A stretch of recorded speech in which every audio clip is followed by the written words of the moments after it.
Good evening to everybody. My name is Owen Evans and I'm the Chief Inspector here at Estyn.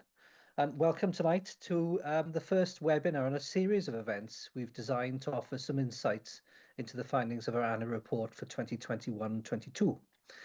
A few housekeeping bits before we begin. The evening's event will be presented bilingually. You can toggle your language choice by using the button on the top right of the page. You can enter any questions you have this evening into the box below, which reads type your question. So we really encourage you to get involved. It'd be great to have some feedback and really to pick our brains on what we've seen. Our panels are all Welsh speakers, so we'll be able to respond to any questions you've got bilingually, so please feel free to use either language.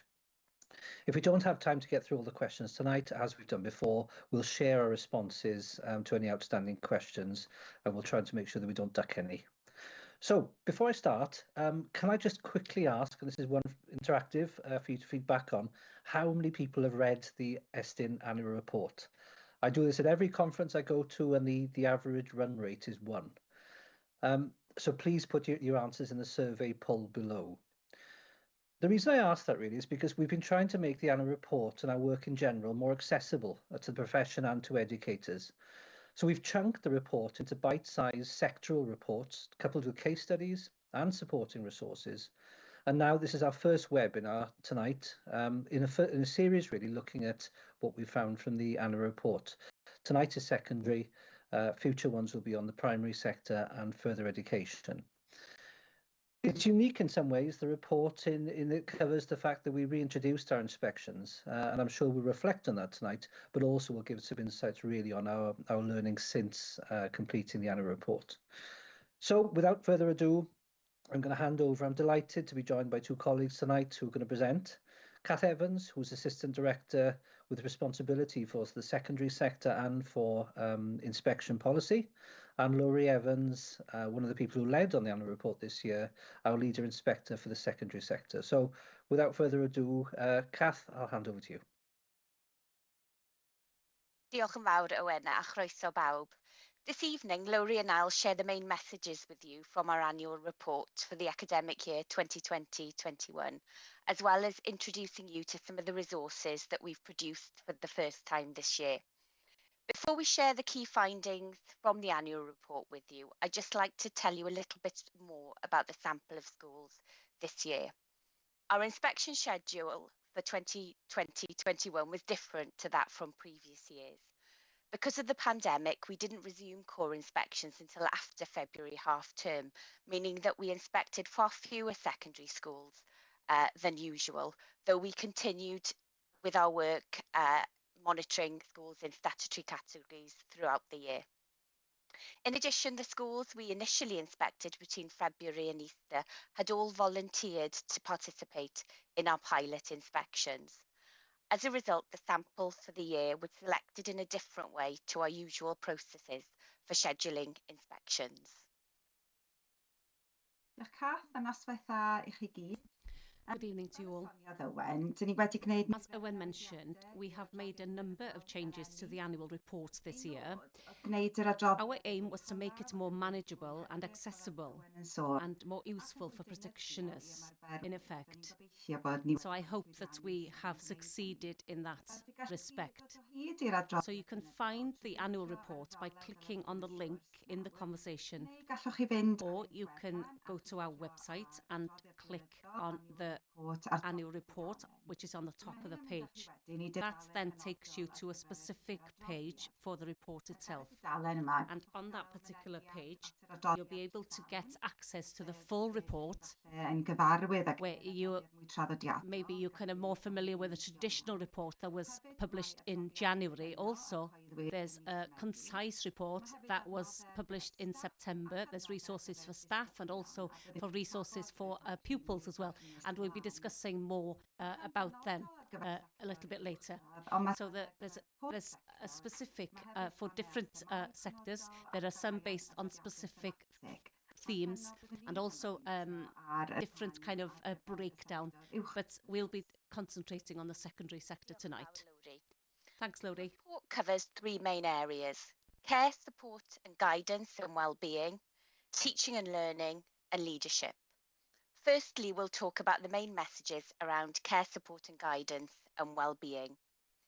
Overall, we found that this was a strength in many of the schools we inspected.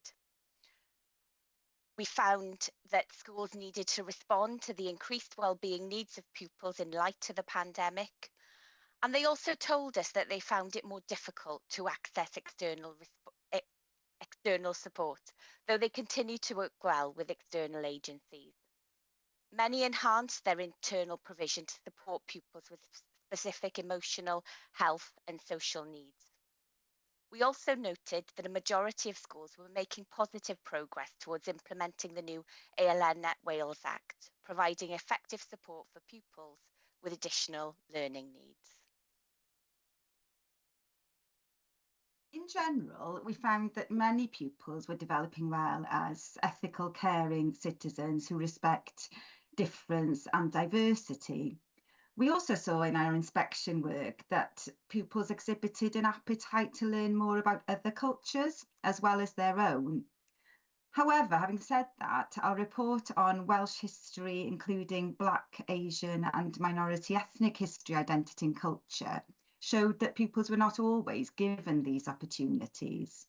You can find a summary version of that report on the annual report site. And hopefully you can see from the slide, and there's a link in the chat, that there are summary versions of a number of our key thematics from 2021-22. And we'll talk about some of those later. If you click on the resource button, it takes you to a colourful resource for pupils to discuss this very issue around Welsh history, including Black, Asian and minority ethnic history, identity and culture. We know from feedback from colleagues in schools that people have been using these resources, and there's a similar resource for primary as well on a different topic. But if you have used the resource or plan to use it, we would be very grateful for any feedback that you have. And you can share that with us in the chat this evening if you've already used it, or email us at events@estyn.gov.wales.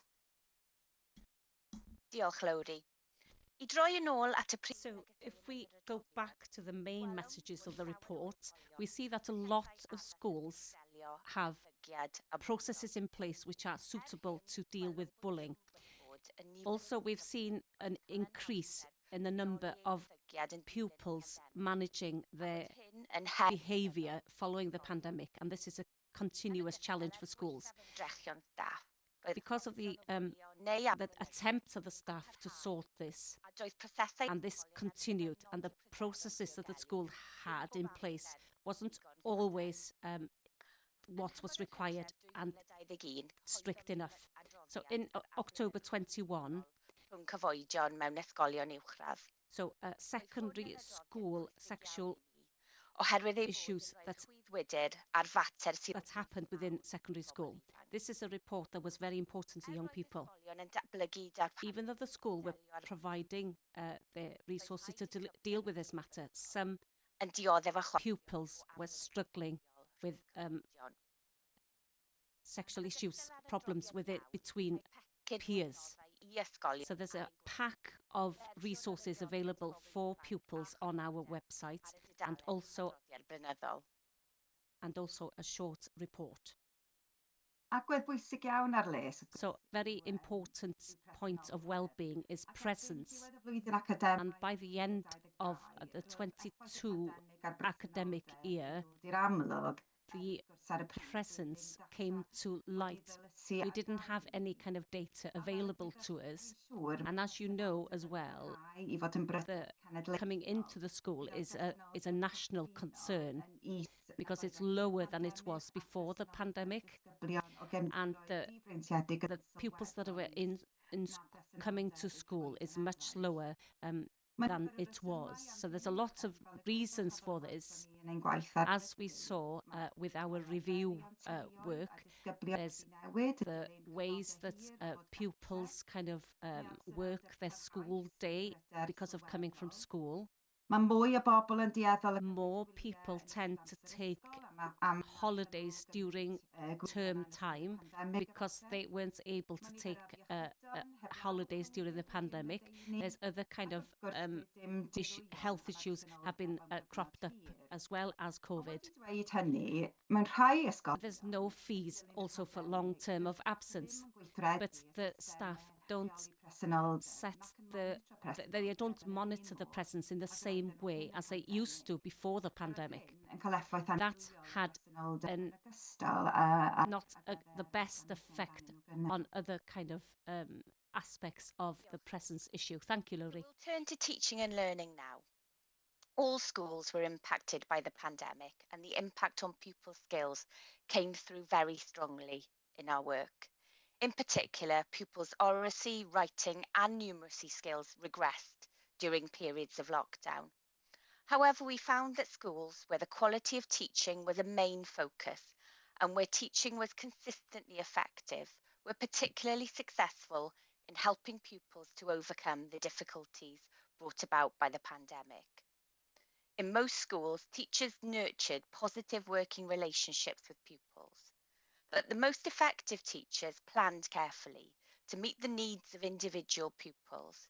They modelled approaches successfully and used assessment information to plan learning. Mae Cath wedi sôn am yr effaith ar fedre disgyblion, ond un o effeithiau mwyaf amlwg y pandemig i ni o'n gwaith arolygu oedd yr effaith ar datblygiad disgyblion yn ei medre iaith Cymraeg.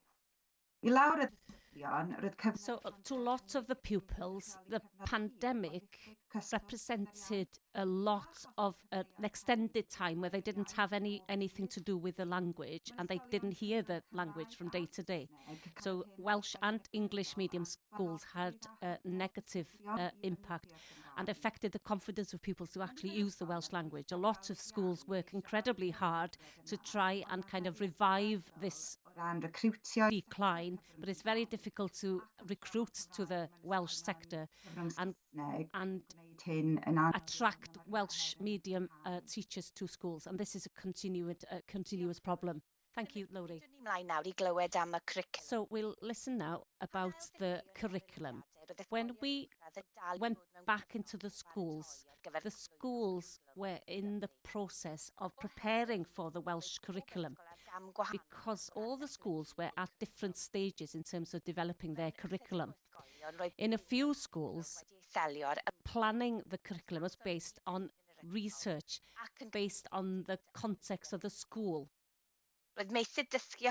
So the areas of learning was important in terms of continuation into the secondary sector, but overall, so there wasn't enough of an emphasis to improve the learning, basically. So to respond to this, we created a very simple resource which includes a list of self-evaluation for teachers to consider when they are considering the curriculum. You can get this resource by clicking on the resources button and choose Staff 1 icon. We'll turn now to our last section, which is about leadership. And the importance of strong leadership continued to come through from our inspection work in 2021-22, as it does every year indeed. And we saw and heard from parents, staff and pupils how leaders had often put aside their own well-being in order to keep their school communities safe and well during the pandemic. Since returning then to more usual school life and processes, senior leaders carefully considered the balance between holding staff to account and protecting their well-being. So they were therefore generally very careful about the resumption of accountability processes in particular, though some were particularly slow to resume these. Overall, what we found was because of the suspension of these activities, many of those self-evaluation activities, because of obvious reasons due to the pandemic, leaders didn't always have a comprehensive understanding of their school's strengths and areas for improvement. Though this wasn't the case in all schools, so there are some very strong inspection reports from that period. However, a common shortcoming across many schools, and one that we continue to see, is a lack of understanding among leaders at all levels of how to evaluate teaching in light of its impact on learning. This is a message that we consistently convey. And because of this, we've created a very simple resource, which can be seen on slide 12, of self-reflection prompts focused on this particular aspect. Again, this can be found by clicking on the resources button, and hopefully providers will find that helpful. And we know that this has already been used by several providers. Diolch yn fawr, Lowri. So one of the other areas that we're looking at for section 5 is national priorities, and we've already spoken about how schools have responded to additional needs and the curriculum for Wales. In a lot of situations, the leaders were responding very well to the priorities required.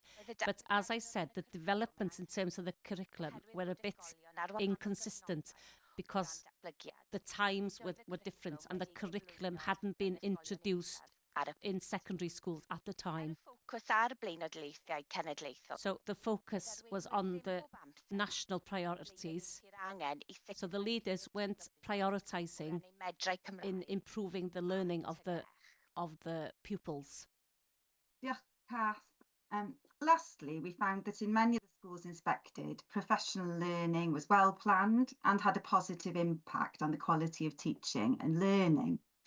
However, in a few cases, professional learning didn't focus strongly enough on improving teaching. And this links to our previous point about curriculum development, not always paying attention to the quality of teaching, and is again something we're still seeing in schools and inspections this year. Diolch, Lowri. So that concludes our overview of the findings from the annual report. I hope that's given you a brief insight into what's included in the annual report, and that you'll take the time to access the report and the resources that we've shared with you. Before I hand over to Owen, who's going to chair the questions, can I thank you for your support with our work? If you're a senior leader in a secondary school and haven't yet been involved with our peer inspector programme, we'll be opening applications for initial peer inspector training soon. So please make sure that you receive our newsletters where you'll find the details. The next round of peer inspector training will take place during the week of the 3rd of July. So we'll be inviting applications in the coming weeks. If you are a peer inspector and listening tonight, we really look forward to welcoming you to our face-to-face update training in the summer, and we'll be hosting a range of dates right across Wales. Felly, gai orffen trwy ddiolch fawr I chi. I'd like to finish by thanking you so much for joining us. Owen, and hopefully there'll be lots of questions in the chat for us to consider. Diolch yn fawr iawn. We've got a few questions coming in already, so I'll probably pick off a fairly big one to begin with, which is what are the main challenges facing the secondary sector, in our opinion, at the moment. So, Lowri, I'll probably hand this over to you. Yeah, diolch Owen. Well, we've talked about a number of those challenges already in our overview, especially around the Welsh language, that increased demand for support for wellbeing needs, and more demand on external services and so on. Also, the challenges around behaviour as well. But from our inspection work, I think some of the biggest challenges are around attendance and recruitment, and we're continuing to see the effect of these challenges in our current inspection work. So we know that national attendance figures are below where they were before the pandemic. This is particularly the case for pupils from disadvantaged backgrounds, as I mentioned earlier. Habits have changed, and some of those strategies that schools used to use prior to the pandemic are no longer necessarily as effective as they were, and so schools are having to find new ways to tackle attendance, especially through working with families and the communities. But as I mentioned before, in some schools, because of the pandemic, leaders stopped doing some of those things that they used to do around attendance and monitoring attendance and those strategies that they put in place. And this also has had an impact on attendance as well as those other factors. And the second thing is around recruitment, and recruitment to secondary schools is a real issue, particularly in Welsh medium schools, particularly in certain subjects and in certain areas as well. For example, rural areas where recruitment is a particular challenge. But it's not also just about teachers. There's an issue around recruitment of support staff, teaching assistants, administrative staff, and sourcing supply staff as well. So there are issues with recruitment across the board, and it's a national issue, but one that we're very much seeing the effect of in schools. And it's also an issue for initial teacher education for secondary. And of course, we'll see the impact of that coming through to secondary schools over the coming years. Diolch yn fawr, Lowri. Right, we've got a question come in. Kath, I'll probably ask you to look at this one. Has Estyn been able to establish how many teachers are aware of autism in pupils and how to unlock the learning process for them? Diolch yn fawr, Owen. Well, additional learning needs is a really important part of the inspection process. And during inspection, teams look at the provision in schools and the impact of this on learners. And we undertake a wide range of activities to gather that feedback from staff, but also talking to learners. I'm really pleased that we're going to be doing another piece of work on additional learning needs in the future, where we'll be able to look in a little bit more in depth. But in terms of establishing how many teachers, I don't think we're in a position to give some exact figures, but I just want to reassure the person who's asked the question that ALN is a really important part of our inspection process. And if you go to the annual report page, you'll find some key findings and more detail in relation to what we've gathered about this important area right across the different sectors that we inspect. Great, diolch, Kath. Lowri, I don't know, do you want to come in there, or are you okay? No, fine. Oh, okay. Right, we've got a few questions here now. Dewi Owen from Ysgol Llanfyllin. Many thanks for the presentation. Will be a similar update event for all age schools. We hadn't planned one, but we could do one. It's a growing area. Kath, do you want to come in on this? Yeah, I just wanted to say that I think all age schools are meeting. I think possibly at Ysgol Llanfyllin in March, and that we're really pleased that we're going to be able to join colleagues for that event. So we'll hopefully be able to share some of the key messages and answer some questions in a similar format as well. As I also mentioned, we're really pleased that we're going to be doing face-to-face update training in the summer. So that's going to give us a great opportunity to catch up with colleagues across the providers that we work with, and a chance to engage informally, picking up on some of the questions and maybe some of the things that we haven't been able to do whilst undertaking training online. There's also a section on the all age sector in the annual report and some resources there, as well as a thematic report. So there are specific aspects of the report that are focused on all age schools. Brilliant. Diolch, Dewi. Right, we've got a question. Lowri, you mentioned this earlier on in the sector, what was facing the sector in terms of issues. Welsh language is a big one. How do you think that schools are responding to the challenges that post-pandemic is facing Welsh language education in secondary? Well, as I mentioned earlier, the pandemic had a big impact on pupils' inclination to speak Welsh, as well as their fluency and their confidence. And we saw this when we returned to schools on inspection. And many Welsh medium schools actually made oracy skills a particular focus when they returned. And we have seen some positive progress in that sense in lessons. However, we're seeing around the school, and when pupils are talking to each other socially, they're less inclined than they were prior to the pandemic to be using Welsh, which is obviously having an impact on their their confidence and their ability. The standard of Welsh in English medium schools has been a cause of concern for us prior to the pandemic, and that remains a concern as well. But those recruitment issues I spoke of earlier, not making things easier for schools in terms of addressing that particular aspect. And we're hearing very much from school leaders a real sense of frustration regarding the lack of Welsh-speaking staff across the system, and that progress towards improving the Welsh skills of staff within the system it is relatively slow.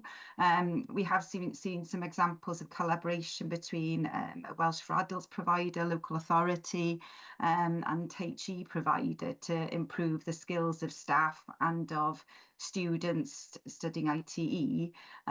But overall, that progress remains a challenge, I think. And also, the year of this annual report we're talking about was the year of the WESPs, the Welsh and Education strategy plans, and all the local authorities had to submit these plans, and they addressed many issues, for example, around number of places in Welsh medium providers, and some of the issues that we'd raised in our report on Welsh immersion education. But one of the things that we talk about consistently is the quality of teaching and learning of Welsh, and perhaps a majority of those plans don't really get to grips with that particular issue. Diolch, Lowri. Right, we've only got long left, so I'll try and rattle through these questions. The first question we've got is about funding, and about how, if I just read it out for you, without adequate funding, schools will struggle to maintain standards and level of staffing and recruitment. With severe cuts being heralded, how will Estyn take this into consideration without penalising schools? Well, perhaps I'll cover that. I mean, one of the big things that we try to ensure these days is that every time we inspect a school, we really look into the environment and the circumstances that that school finds itself in. So we understand, you know, many schools will increasingly, I think, over the next few years, face financial pressures, and some are facing quite significant ones now. What we can do, though, is we ensure that what we look at is the decisions that you're making and how appropriate those are for the circumstances you're in. So schools won't be penalised for the fact that they may be facing issues, but really it's about how you're actually working through those issues. Kath and Lowri, if you want to pick up on that when you answer the things, that'd be great. But I'll probably finish off then, because we've only got a couple of minutes, with quite a biggie. What are the biggest successes that you've seen with secondary schools implementing the new curriculum for Wales, and why?